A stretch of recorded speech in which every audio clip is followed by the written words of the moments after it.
Hey everyone, this is Zach Powers, and today I'll be reviewing the Iron Man Extremis and Mandarin 2-pack from Amazon.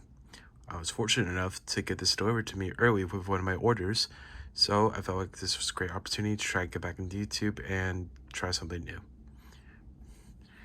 Start off with the box, we see the figures and we get to see their artwork and stuff. Unfortunately, I don't know how well this camera picks it up, the rings do not come on the other hands, unlike the fisted hands, which I'll be showing in closer details in a bit. Alright, I will now cut to when I have this open. Alright, straight out of the box, we have the Mandarin, who has 3 sets of hands and his own effect piece, alongside his own alternate head. We have Iron Man, who has his alternate head, effect pieces, and 2 sets of hands. I would be starting off with the Mandarin. Alright, this is both figures out of the box, and starting off we will be looking at the Mandarin, who is making his first debut in the Marvel Legends toy line. Unfortunately, for his first debut, he doesn't have much posability, because if you look through his jacket, you may not be able to see it, but he does not have any elbow joints, so he's only able to move his arms this much forward and this far back.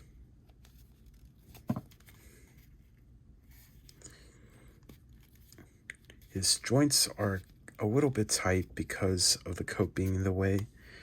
You might be able to get the coat off of him, but I don't suggest that because you don't have anything to replace the arms with.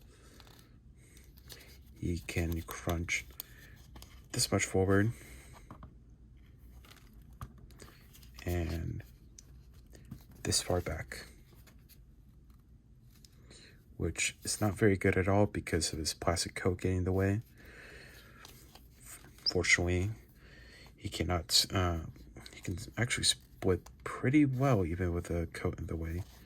You just move it out a little bit more, could probably get a bit more range. He can kick this far back, not very much. Then he can kick this far forward.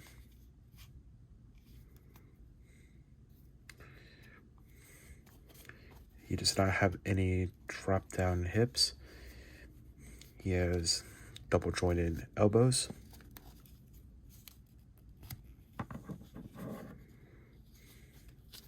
And double jointed knees.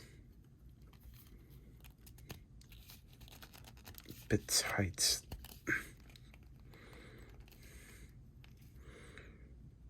Alright, past 90 degrees. Ankle pivot. Does not have a toe hinge. And that's all that's really is to him. As I mentioned before, unfortunately he does not come with any rings on his hands besides the fists.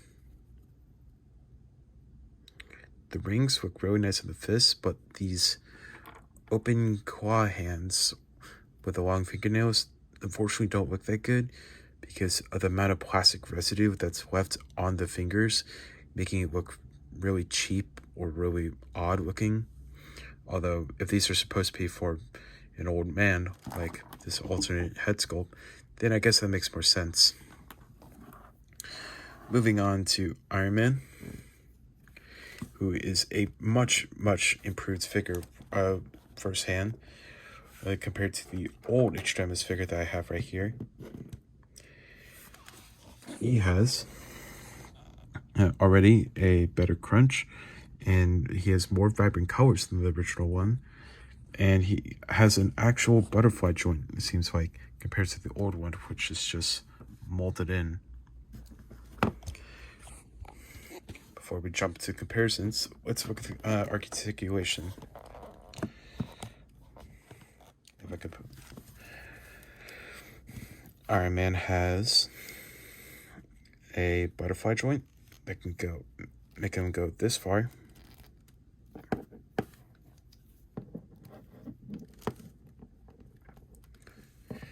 and then this far back.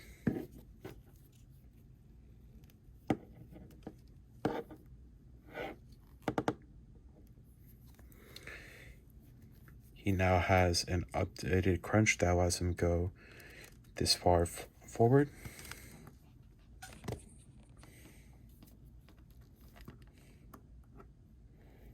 And this far back.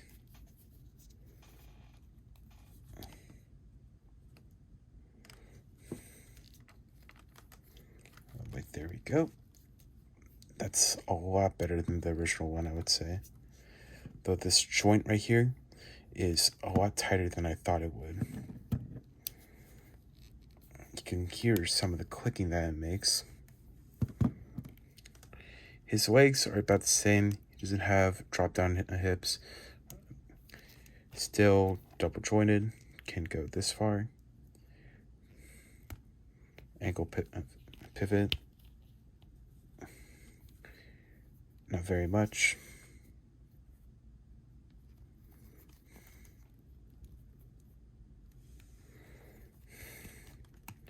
But overall, if you like the Extremis Iron Man figure, this is definitely a better upgrade than the original one over here.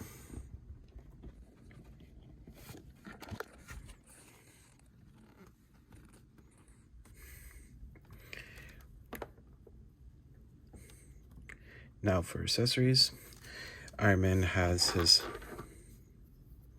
helmet, 2 fists, and repulsor blast.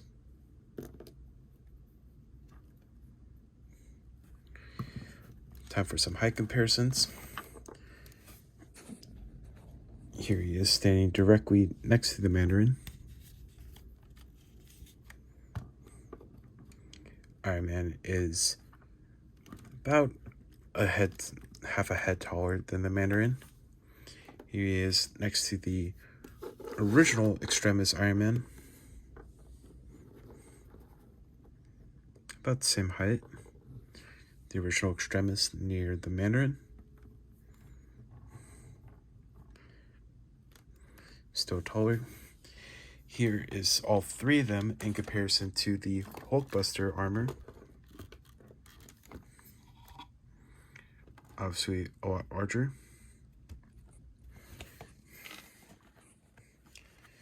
And here it is compared to an older Iron Man figure that released about a year or 2 ago, which is the Superior Iron Man. And now it's time for some head swaps. Starting with their alternate heads. Here's both the figures with their alternate head sculpts on.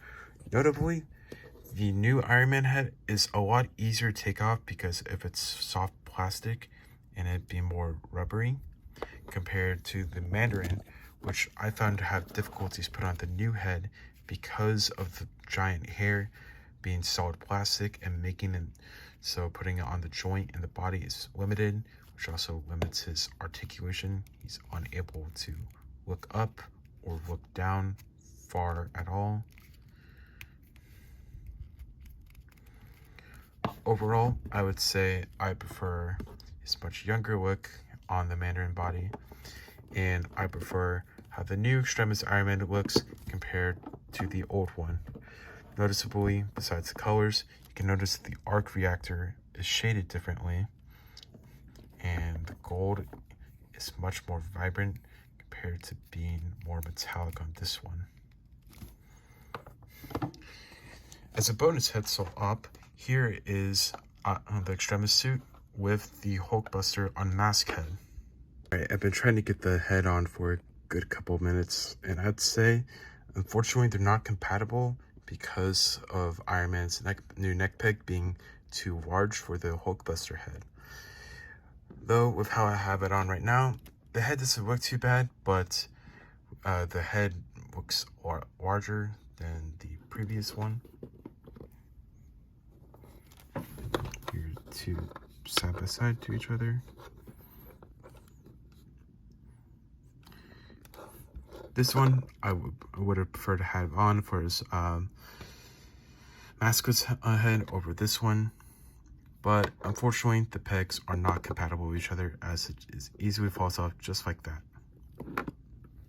Something that I forgot to compare that to is their head swivel. Mandarin cannot look down at all, cannot look up at all. It can only move his head side to side, which is terribly poor articulation compared to Iron Man, who has a new neck joint that allows him to look this far down, look this far back,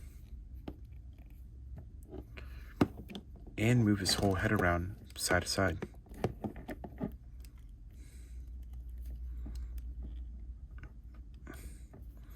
Which is way better articulation compared to the original Extremis Iron Man, which can only look forward or look up this much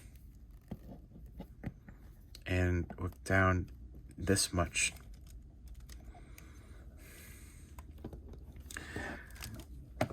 Some of my final thoughts is that the Mandarin, for this being his first figure, is definitely the weaker two. His classic appearance would have been nice, and has some poor articulation for the legs and the head because he's such limited by his hair and his legs. For my final thoughts and impressions, I would have to say both of these figures are not bad, but definitely the Mandarin is the weaker of the two, and the new Iron Man Extremis is a definite worthy upgrade over the original. Is both of them worth $50? I would have to say not, unless you have the original Extremis figure, you love it, and you want a good upgrade. But other than that, it might be best to wait to see if this goes on clearance, because this Mandarin figure, I would say, is subpar, especially in comparison to Iron Man, who has great articulation and is probably going to be the best Iron Man figure for now until they release a new Maxim series or a new retro card that comes with updated articulation for one of the suits. Thanks for watching. If you want to see more, please let me know. This is my first time returning to YouTube after a long time. I haven't made a video, I would say, in over 5 years, but I think this is a great time to try doing this again. If you'd like to see more, one of the things I've planned next could be the OC Toys Vegito figure, because I recently got that in the mail, and then I recently got all of the... Okay, as I was saying, before that happened, I recently got the OC Toys Vegito kit in the mail, alongside with all their head sculpts, plus this bonus faceplates that I didn't even know it comes with, although I'm pretty sure they're just duplicate pieces. I have both Super Saiyan Blue, normal Super Saiyan, and the normal base form head, alongside their base form Vegito. If you'd like to see me review that, let me know, and then maybe I'll get back into YouTube and review more toys like this and stuff. Thanks for watching. See you later.